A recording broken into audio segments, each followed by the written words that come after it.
ডাক দিয়ে বললেন, হ্যাঁ মা শোনো, আর একটা নিদর্শন হলো, যদি তুমি তোমার বাবা মুহাম্মদের রুমে ঢোকার আগে তোমার কানে যদি আওয়াজ আসে ঝন ঝন ঝন ঝন, তোমার কানে যদি আওয়াজ আসে ঘন্টা বাজার আওয়াজ, তাইলে বুঝে নিবা ফেরেশতা জিবরাইল আমিন আসতেছে, তোমার বাবা মুহাম্মদের অনুমতি ছাড়া তুমি ঘরে ঢুকবা না।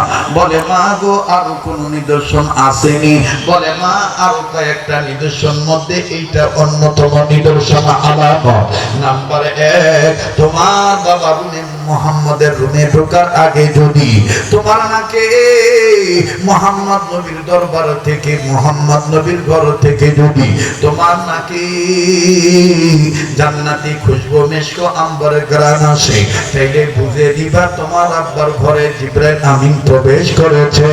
অনুমতি বিহীন তুমি তোমার বাবার রুমে ঢুকবা না। এবার ডাক্তার বলতেছেন, মা গো, আর কোনো আলামত আছে কিনা একটু লক্ষ্য করে শুনবেন বাজান।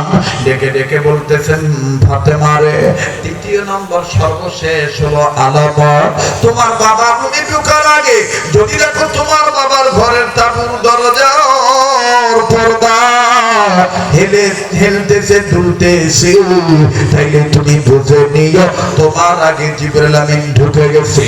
ওই দিন ফাতেমা নজর করে দেখতেছেন পর্দা নড়তেছে, এর দ্বারা বুঝে থাকলে বলেন তো দেখি কি বোঝা যায়, জিবরাইল আমিন ঢুকছে না ঢুকে নাই? আরে কথা বলে না, ঢুকছে না ঢুকে নাই? হযরতে ফাতেমাতুজ জোহরা যখন দেখলেন পর্দা নড়ে, আমার ভাইরা ফাতেমাতুজ জোহরা আর ঢুকলেন না।